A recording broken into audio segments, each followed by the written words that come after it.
The typical American marriage said their marriages are better than 58%. The marriages from the study were 58% greater than the typical American marriage. How they envisioned their marriage should be was 54%. And compared to their parents' marriage was only 53%, but in all cases over the 50 mark. Now, the respondents were given a list of 18 adjectives, and they were told to pick 3 adjectives that best describe their marriages. These were the 4 chosen most often in the 7 Stages of Marriage I'm reading by Rita de Maria, Ph.D., and you might want to get that out of the library because it will help you to understand what you have to do to work at it. Here were the remarks. Loving remark was 41%. Secure, more secure in the marriage, 33%. Trusting, 30%. And blessed, 29%. And this was printed in the United States of America by the Reader's Digest. That was who conducted the study. Now, the 4 chosen words that were least chosen were disconnected, 6%, never had that. Cold, I'm cold in this marriage, 4% said that. In crisis, 4% said that. And volatile, 2% said their marriages were volatile. If your marriage is volatile, you must get to a counselor.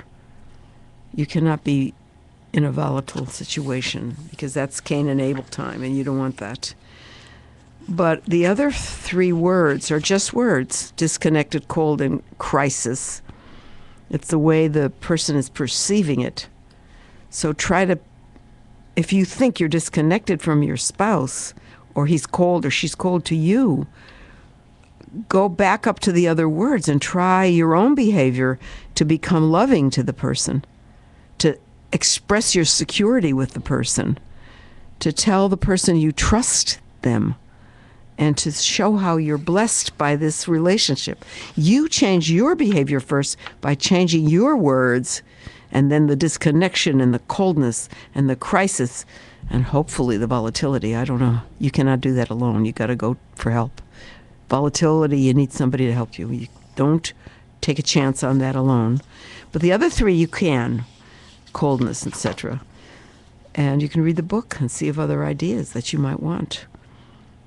Remember, the wedding cost $20,000 and the divorce equally cost $20,000. Isn't that funny? All right. So I thought you'd like to hear those statistics. And remember, the stages of romance start with passion, then goes to realization that you have something good there. And then you sort of like a little rebellion maybe, but you can change your own behavior into cooperation in order to change the marriage, because you first, and then see what happens. I hope that helps you. And have a reunion. Now, the one place where you have to complete is your own health. You have to take care of yourself. So you do that, and it'll help everything else. Get the exercise, walk with your husband, walk with your wife, go to the gym together, things like that. Do it together. There's Mikkel.